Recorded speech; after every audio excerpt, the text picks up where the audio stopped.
Las Vegas Aces is number 3. Phoenix Mercury is number 4. Damn.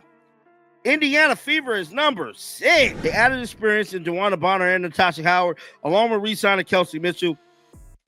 The remaining core, number 6. The Indiana Fever left Caitlin Clark rookie season with the blueprint of how to proceed in order to capitalize on their star. Did you see what the media just said about Caitlin Clark and the Fever? No chance they make playoffs is blasting across headlines right now. These are the same people who should be supporting women's basketball, not tearing it down for clicks. I'm about to show you the most disrespectful article ranking the Fever at number 6. Yes, SIX. Despite adding veteran stars like Sydney Coulson, Natasha Howard, and Dana Barner. This isn't just bad journalism, it's a pattern of disrespect that's hurting the entire WNBA. The truth about Clark and the Fever will shock you. Before we move on, I'd like to ask you a small favor. If you appreciate this content, please take a second to like this video and subscribe to the channel. Over 98% of you watch the videos without subscribing. It costs you nothing, but it makes a huge difference to us. So, did you click the subscribe button? Great. Thank you so much. Now, back to the video. Is this what supporting women's basketball looks like? Of the WNBA media doing what they do. We all know what they do. They always hating on Caitlin in the game. I cannot make this up. When you're dealing with people like this in the media, now this is my first time ever coming across this site. I mean, seriously, the very media that should be elevating and celebrating the WNBA is instead trying to tear down its biggest rising star before she's even stepped onto the professional court. It's mind-boggling when you think about it. So get this. The WNBA media just dropped yet another hit piece ranking the Indiana Fever at number 6 in the conference. Number 6, after all the incredible roster improvements they've made this offseason. It says WNBA rankings show Caitlin Clark Fever still have a long way to go. Now, this is the nonsense that we got to deal with, bro. This is the nonsense that we have to deal with, bro. Let's break down why this ranking is absolutely bonkers. These so-called experts are claiming the Fever have, and I'm quoting here, no chance to make the playoffs. No chance? Are we even looking at the same team? The Fever just added Sydney Coulson, Natasha Howard, and Dana Barner to a roster that already features the talents of Kelsey Mitchell and last year's #1 pick Aaliyah Boston. That's an impressive lineup by any standard. Just think about what the Fever have accomplished this offseason. They've added 3 veteran stars, established players with proven track records, to complement their already promising young core. And how does the media respond? A long way to go. Did you not see their starting lineup? Do you not know who's on this team? What the hell, you? Season was hiring Stephanie White as its head coach. Expect the Fever to continue to put the pieces together this season, inching closer to their full potential. By acting like they're still some bottom-tier team that fans shouldn't even bother watching.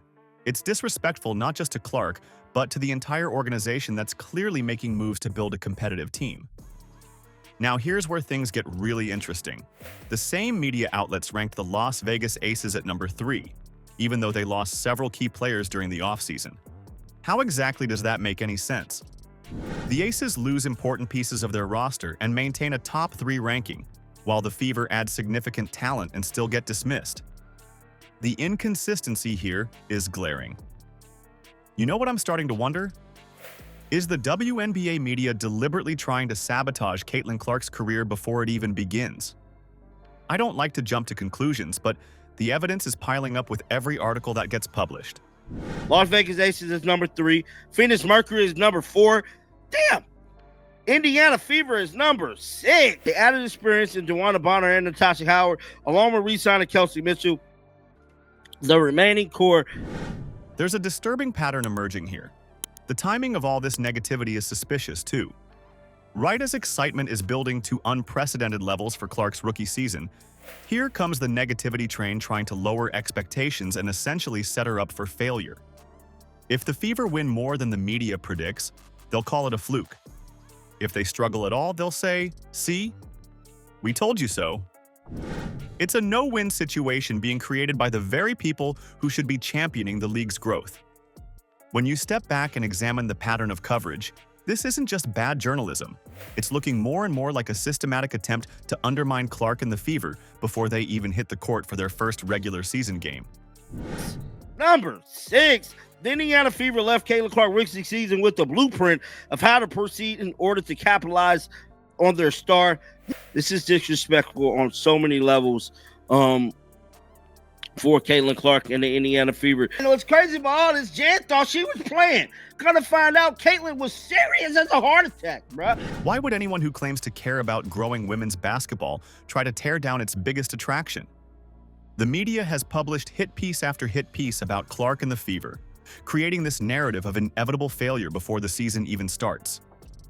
They're writing the story before it happens, and that's not journalism. That's fiction. And poorly written fiction at that. What makes this even more frustrating is the unprecedented attention Clark has brought to the WNBA. TV ratings for her games are through the roof. Social media is buzzing. Ticket sales are skyrocketing. This should be a golden opportunity for the league to capitalize on this momentum, to welcome new fans, to celebrate this exciting new chapter. To be ranked as number 6, they definitely deserve to be in the top 3. Like, how the hell is Phoenix over them? Like, is this an old article? That's things, the positive things to say about Caitlin Clark and the way the jersey ceremony went down. USC basketball team, their fans stayed, USC parents stayed to show their love and respect to Caitlin. Instead, certain media outlets seem determined to create controversy and negativity. This approach isn't just hurting Clark and the Fever, it's potentially damaging the entire WNBA at a moment when they should be capitalizing on this wave of unprecedented attention. What message does this send to casual fans who might be tuning in for the first time because of Clark? What about young girls who see Clark as their new role model? The basketball world is witnessing something special with Clark's arrival to the pro ranks. Her college career broke records and captured the attention of basketball fans everywhere. Not just women's basketball fans, but sports fans, period. That kind of crossover appeal is exactly what helps leagues grow, and tearing it down makes absolutely no sense from any perspective. Listen, the real story here isn't even making headlines. While the media is throwing shade at Clark and the Fever, they're completely missing what kind of person she actually is. Coach Jan Jensen revealed something incredible. Caitlin literally texted her asking to practice with Iowa before their USC game. The Iowa players had no idea until the day before and were absolutely hyped when she showed up. Clark was out there, stroking it from 40 and lifting everybody up. That's who she really is, not this controversial figure they're painting her as. So I'm asking you guys, drop a comment below. Is this media harassment just for clicks? Let me know.